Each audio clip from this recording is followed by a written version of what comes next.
નમસ્કાર વિદ્યાર્થી મિત્રો આજે આપણે પ્રકરણ 1 સંખ્યા પદ્ધતિ ભાગ 5 ની અંદર સ્વાધ્યાય 1.3 ના દાખલાઓનો અભ્યાસ કરીશું।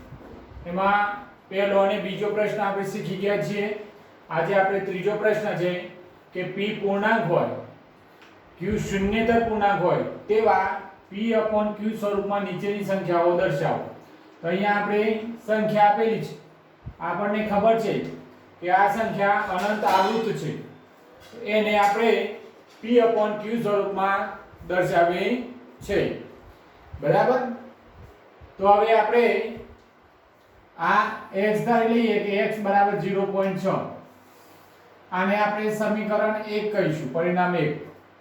हवे आपणे x बराबर અહીંયા આપણે જોઈએ છે કે 6 નું પુનરાવર્તન થાય છે, એટલે જે આંકડાનું પુનરાવર્તન થતું હોય એને ડબલ વાર કરવાનો। એક વખત આપેલો છે, બીજી એક વાર આને આપણે કહીશું બરાબર પુનરાવર્તિત કરવાનો, એટલે ફરીથી એક જ વખત લખવાનું।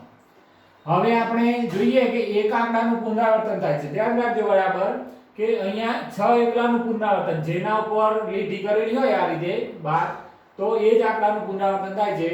तो अहींया 6 ઉપર લીટું છે એટલે 6 નું પુનરાવર્તન થાય છે એવું આપણે સમજવાનું છે। તો અહીંયા એક જ આંકડાનું પુનરાવર્તન થાય છે એટલે એક આંકડાનું પુનરાવર્તન થતું હોય તો 10 વડે ગુણવાના x ને, બે નું થતું હોય તો 100 વડે ગુણવાના, ત્રણ આંકડાનું પુનરાવર્તન થતું હોય તો 1000 વડે ગુણવાના, અને એક આંકડાનું પુનરાવર્તન થતું હોય તો આ જે દશાંશ ચિહ્ન એક સ્ટેપ આ બાજુ ખસે, બે આંકડાનું પુનરાવર્તન થતું હોય તો બે સ્ટેપ ખસે, ત્રણ આંકડાનું પુનરાવર્તન થતું હોય તો ત્રણ સ્ટેપ કરશે। આપણે જોઈએ છે અહીંયા આગળ બીજા દાખલા છે એમાં તો અહીંયા એક આંકડાનું પુનરાવર્તન થાય છે એટલે આને 10 વડે ગુણીશું એટલે 10x, અને આ દશાંશ ચિહ્ન એક સ્ટેપ અહીંયા જશે એટલે 6.6। આ પરિણામ 2। હવે પરિણામ 2 માંથી પરિણામ 1 બાદ કરો। અહીંયા પરિણામ 2 માંથી ओछा 1 बराबर, એટલે પરિણામ 2 છે 10x ઓછા પરિણામ 1x બરાબર 6.6 ઓછા 0.6। 10 માંથી 1 ગયો એટલે 9x, 6.6 માંથી 0.6 ગયા 6.6 ઓછા 0.6, 6 માંથી 6 ગયા તો 0 અને આ 6 એટલે 6 વધ્યા, એટલે x બરાબર 6 ભાગ્યા 9। छेद उड़ता हो तो उड़ा देवाना, 2 3 6 ने 3 3 9 એટલે x બરાબર 2/3, એટલે આનું p/q સ્વરૂપ આવ્યું 2/3। હવે એ જ રીતે આપણે બીજો દાખલો જોઈએ તો x બરાબર 0.47 આને આપણે પરિણામ 1 કહીશું। અહીંયા 7 એકલાનું જ પુનરાવર્તન થાય છે એટલે એને રિપીટ કરીશું આપણે 477। હવે એક આંકડાનું જ પુનરાવર્તન થાય છે એટલે 10 વડે ગુણીશું 10x, એક આંકડાનું પુનરાવર્તન થાય છે માટે આ પોઈન્ટને એક સ્ટેપ આ બાજુ ખસેડીએ તો 4.77 પરિણામ 2। પરિણામ 2 માંથી 1 બાદ કરો, પરિણામ 2 ઓછા 1, તો 2 માંથી 1 બાદ કરીએ તો 10x ઓછા x બરાબર 4.77 ઓછા 0.47। 10 માંથી 1x એટલે 9x બાદબાકી કરીએ આપણે 4.77 ઓછા 0.47 એટલે 0, 7 માંથી 4 ગયા તો 3 અને આ 4 એટલે 4.3 આવે। તો x બરાબર આ 9 છેદમાં જશે ને પોઈન્ટના 10 નીચે ઉતારીએ એટલે 9 અને આ 10 એટલે x બરાબર 43/90, એટલે આનું p/q સ્વરૂપ થશે 43/90।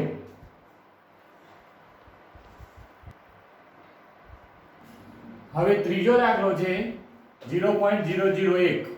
અહીંયા આપણે ત્રણ આંકડાનું પુનરાવર્તન થાય છે એટલે x બરાબર 0.001 આ પરિણામ 1। તો x બરાબર ત્રણ આંકડાનું પુનરાવર્તન થાય છે એટલે ફરીથી ત્રણ આંકડાને રિપીટ કરીએ આપણે આ રીતે। હવે આપણે ત્રણ આંકડાનું પુનરાવર્તન થાય છે એટલે જો ફરીથી કહું રિપીટ કરું છું કે એક આંકડાનું પુનરાવર્તન થાય તો 10 વડે ગુણો, બે આંકડાનું પુનરાવર્તન થાય તો 100 વડે, 3 આંકડાનું પુનરાવર્તન થાય તો 1000 વડે ટૂંકમાં એક એક જીરો ઉમેરતા જવાનું.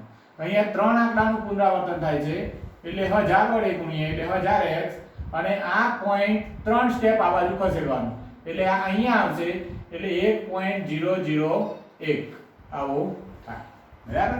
આમ તો આમ થાય 0.00101. આ પોઈન્ટ અહીંયા આવે એટલે આગળના બે ઝીરોની કોઈ વેલ્યુ નથી એટલે આપણે સોરી આ પોઈન્ટ 3 સ્ટેપ ખસીને અહીંયા આવે એટલે આ 3 ઝીરોની કોઈ વેલ્યુ નથી એટલા માટે આપણે 1.001 લખીએ છીએ. હવે સમીકરણ 2 માંથી એક બાદ કરીએ આપણે સમીકરણ 2 ઓછા 1.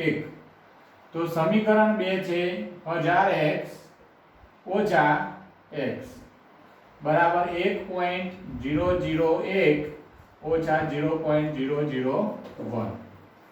તો 1000 માંથી 1 ગયા એટલે 999x અને આ બાદબાકી કરીએ 1.001 ઓછા 0.001 0.001 એટલે વધ્યો 1 એટલે x બરાબર 1/999 આ આપણું p/q સ્વરૂપ થયું. હવે આપણે ચોથો પ્રશ્ન છે કે 0.999 ને p/q સ્વરૂપમાં દર્શાવો. તો અહીંયા આપણે લખીએ કે x બરાબર 0.9999 અનંત આવૃત્ત છે. તો ટૂંકમાં લખવું હોય તો આપણે x બરાબર 0.9 આ રીતે લખીએ કે જેને આપણે સમીકરણ 1 કહીશું. હવે આપણે જેનું પુનરાવર્તન થાય છે એને રિપીટ કરીએ તો 0.99 બરાબર. હવે એક આંકડાનું પુનરાવર્તન થાય છે એટલે 10 વડે ગુણવાના તો 10x અને આ દશાંશ ચિહ્નને એક પોઈન્ટ ખસેડો એટલે 9.9 સમીકરણ 2. સમીકરણ 2 માંથી એક બાદ કરીએ આપણે સમીકરણ 2 ઓછા 1. તો 2 છે 10x ઓછા 1 એટલે x અને 9.9 ઓછા 0.9. 10 માંથી 1 ગયો એટલે 9x 9.9 ઓછા 0.9 9 માં 9 ગયા તો 0 અને 9 એટલે વધ્યા 9. તો x બરાબર 9/9 9 એકા 9 એટલે x બરાબર 1. અહીંયા p/q સ્વરૂપ આપણું 1 એટલે તમને તમારા ઉત્તરથી આશ્ચર્ય થાય છે. હા આશ્ચર્ય થયું કારણ કે અહીંયા p/q સ્વરૂપ આ વિજય સંખ્યા હોય તો 1/9 કાં તો 2/9 એવું આવે એની જગ્યાએ ફક્ત 1 જ મળે એટલે એક આશ્ચર્યજનક જવાબ છે એવું આપણે કહી શકીએ. પાંચમો દાખલો છે 1/17 ની દશાંશ અભિવ્યક્તિમાં પુનરાવર્તિત અંકોની સંખ્યા વધુમાં વધુ કેટલી હશે તમારો જવાબ ભાગાકાર કરીને ચકાસો. અહીંયા આપણે જોઈએ તો પુનરાવર્તિત અંકોની સંખ્યા 1 છે. બે આંકડાનું પુનરાવર્તન તો હોય 17 17 17 તો એ 2 આવે. ત્રણ આંકડાનું પુનરાવર્તન પણ થઈ શકે ને 4 નું પણ થઈ શકે. અહીંયા આપણે ભાગાકાર કરીએ 1/17 1/17. હવે આપણે પોઈન્ટ મૂકી અને જવા દઈએ એક 0 મૂક્યો ભાગ ચાલતો નથી માટે 0 બરાબર. બીજો 0 મૂક્યો તો હવે ભાગ ચાલશે 17 એકા 17 17 દુ 34 આપણે આખો ગણ્યો 17 એકા 17 17 દુ 34 17 3 51 17 4 68 17 5 85 17 6 7 6 42 નો બગડો વધી 4 6 1 6 અને 4 10 એટલે 102 17 7 119 17 8 8 7 56 છગડો વધી 5 8 1 8 ને 5 13 136 17 9 7 9 63 નો તગડો વધી 6 9 1 9 10 11 12 123 17 10 170 અહીંયા ભૂલ છે 7 6 42 નો 9 7 63 નો તગડો વધી 6 9 1 9 9 ને 6 15 153. તો અહીંયા આપણે કેટલાય ભાગ ચાલશે 100 છે એટલે આપણે જોઈએ તો 5 ભાગ ચાલશે 17 5 85. 10 માંથી 5 ગયા અહીંયા 10 કો લીધો 10 માંથી 5 ગયા તો 5 વધ્યા અહીંયા 9 9 માંથી 8 ગયા તો 1 વધ્યા આ 0 થઈ ગયો એટલે 0 ઉપરથી ઉતાર્યો 0. 150 છે એટલે ભાગ ચાલશે 17 8 136. 10 માંથી 6 ગયા તો 4 વધ્યા અહીંયા આયા 4 માંથી 3 ગયા તો 1 વધ્યા 0 ઉપરથી ઉતાર્યો 0. 140 આવે એટલે ફરીથી 8 ભાગ ચાલશે 17 8 136. તો 10 માંથી 6 ગયા તો 4 વધ્યા, અહીંયા આયા 3, 3 માંથી 3 ગયા તો 0 0, ઉપરથી ઉતાર્યો 0.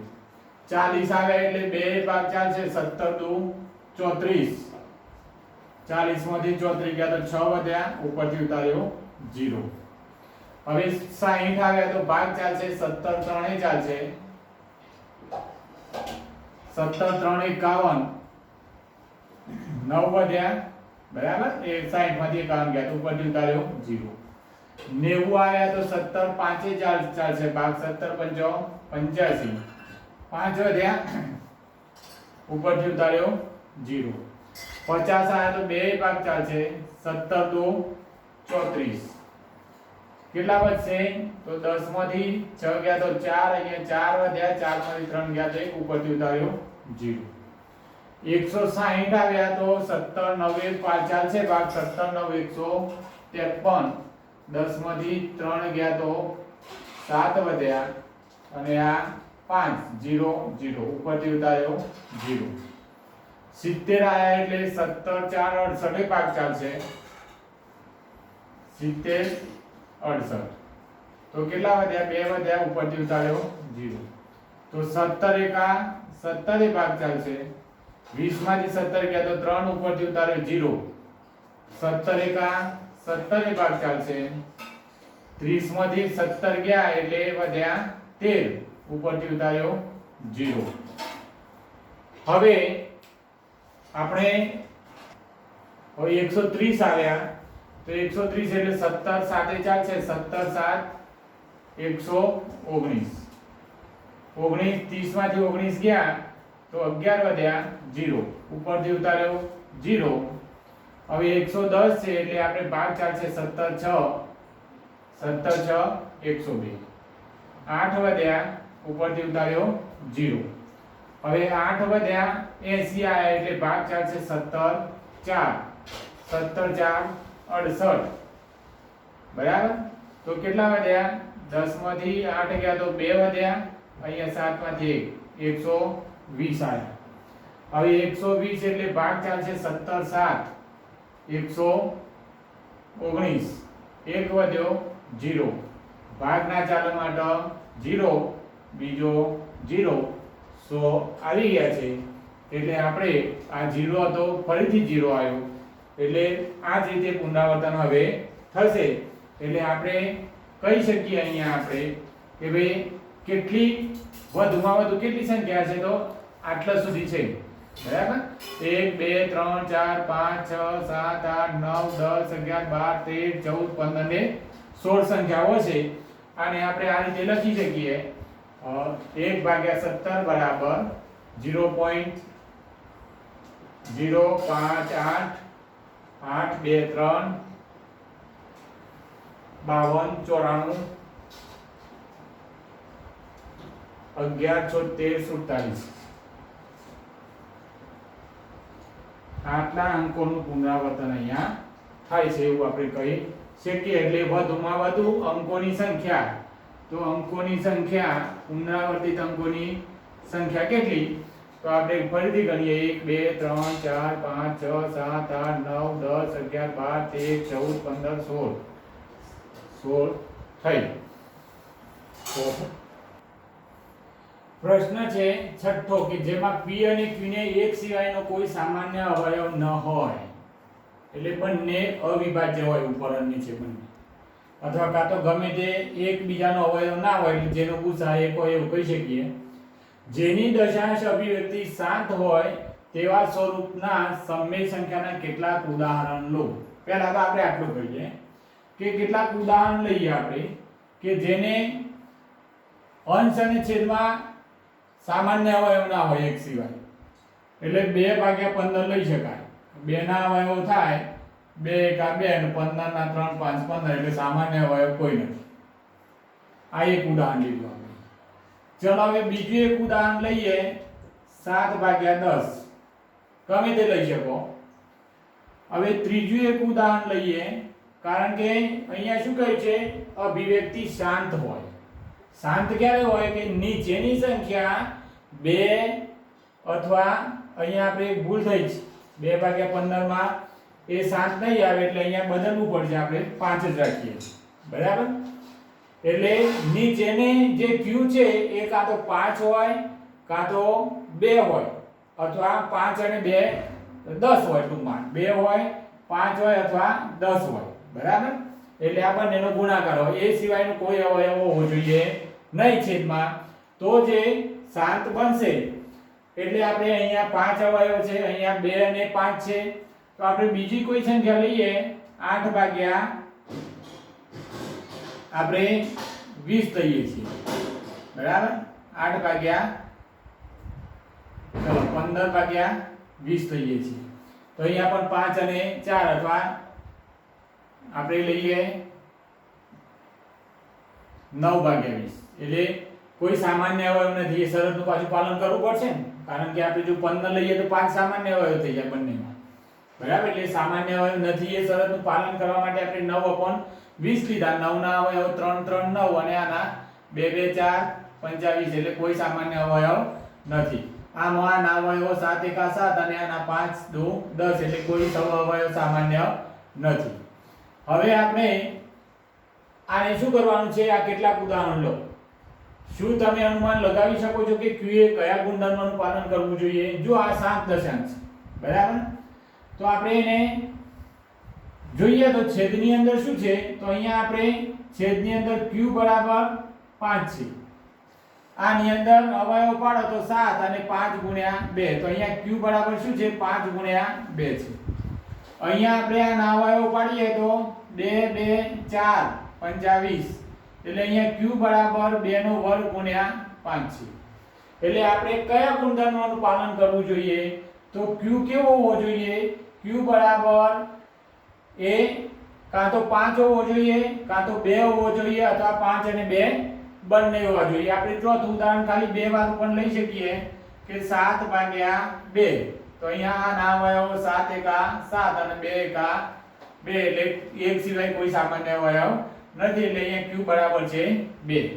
તો અહીંયા આપણે q બરાબર 5, q બરાબર 5 અને 2 બંને છે, 5 અને 2 બંને અવયવ છે ને અહીંયા 2 છે, એટલે q એ 2 અથવા 5 અથવા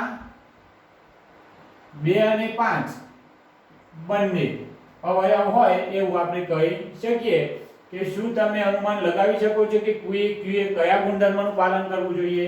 અથવા આને આપણે આ રીતે લખીએ કે q 2 ની m ઘાત 5 ની n ઘાત, એટલે 2 ના સ્વરૂપમાં હોય, 2 ની કોઈ ઘાત હોય અથવા 5 ની કોઈ ઘાત હોય. અહીંયા આપણે 5 છે, અહીંયા 5 અને 2 બંને છે, અહીંયા 2 અને 5 બંને છે, અને અહીંયા ફક્ત 2 છે, એટલે આ ગુણધર્મનું પાલન કરવું જોઈએ, આપણે એવું કહી શકીએ.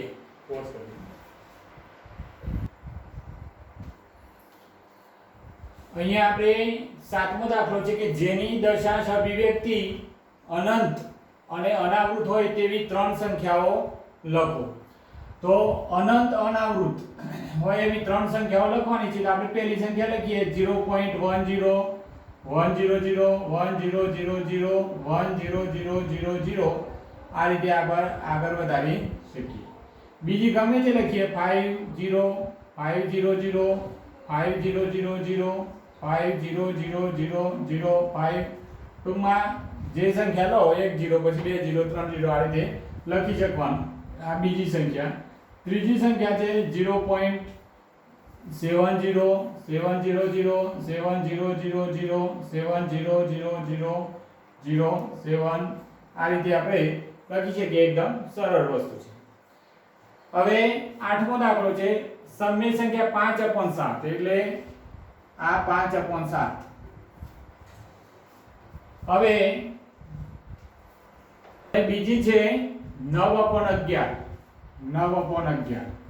આ બંને આવેલી વચ્ચે આવેલી ત્રણ અસમય સંખ્યાઓ લખવાની છે.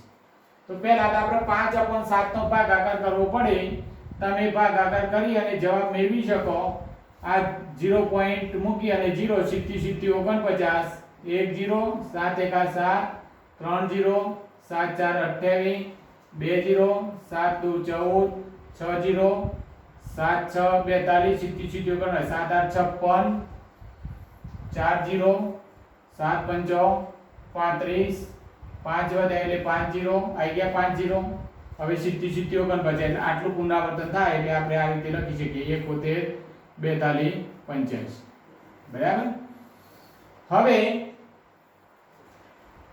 આપણે 9/11 કરીએ 9/11 તો ભાગ ચાલતો નથી પોઈન્ટ મૂક્યો 0 ઉતાર્યો 11 8 88 2 વધ્યા 0 11 1 11 9 વધ્યા 0 11 8 88 2 વધ્યા 0 11 1 11 9 વધ્યા 0 તો આ રીતે 81 નું પુનરાવર્તન થાય 0.81 81 હવે અહીંયા જેટલા આંકડા છે એટલા અહીંયા લખી કાઢીએ આપણે 1 2 3 4 5 6 1 2 3 4 5 6 તો હવે આ બંને વચ્ચેની સંખ્યાઓ અસમય લખવાની છે તો આપણે પહેલી સંખ્યા જો 71 અને 81 વચ્ચે લેવાની તો 71 આ 71 અને 81 તો 71 ને 81 વચ્ચે આપણે 72 લઈ શકીએ એટલે 0.72 0 72 00 72 30 આ રીતે આપણે લખી શકીએ બીજી સંખ્યા છે 73 લઈએ 0.73 0 73 00 73 30 74 લઈએ ત્રીજી સંખ્યા 0.74 0 74 00 74 30 આ રીતે આપણે ત્રણ અસમય સંખ્યાઓ મેળવી શકીએ હવે નવમો દાખલો છે નવમો દાખલો નીચેની સંખ્યાઓનું સમય અને અસમયમાં વર્ગીકરણ કરવાનું છે આપણે આગળ શીખી ગયા છીએ કે 7 દશાંશ હોય તો સમય પછી અનંત આવૃત હોય તો પણ સમય અને અનંત અનાવૃત હોય તો અસમય આવું આપણે શીખી ગયા છીએ કે 7 દશાંશ હોય 7 હોય અનંત આવૃત હોય તો સમય અને અનંત અનાવૃત હોય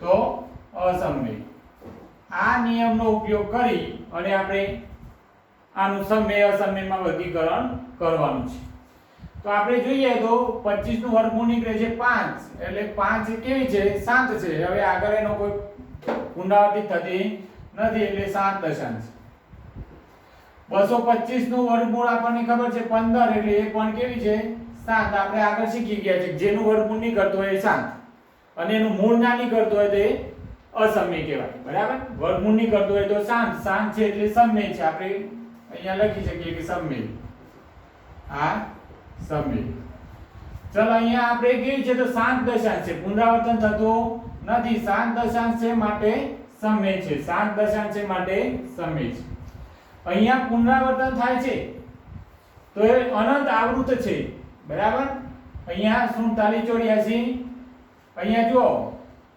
અહીંયાથી પુનરાવર્તન થાય બરાબર 4 7 8 4 7 8 આ રીતે એટલે પુનરાવર્તન છે એટલે અનંત આવૃત છે માટે એ પણ કેવી છે સમય છે પુનરાવર્તન ના થતું હોય તો અસમય કારણ કે અનંત અનાવૃત અસમય તો અહીંયા પુનરાવર્તન થતું નથી 10 100 1000 10000 એવું છે એટલે આને આપણે કહીશું અસમય તો આ રીતે આપણે સમય અને અસમયનું વર્ગીકરણ કરી શકીએ અહીંયા આપણે આપણું જે સ્વાધ્યાય હતું 1.3 સ્વાધ્યાય અહીંયા પૂર્ણ કર્યું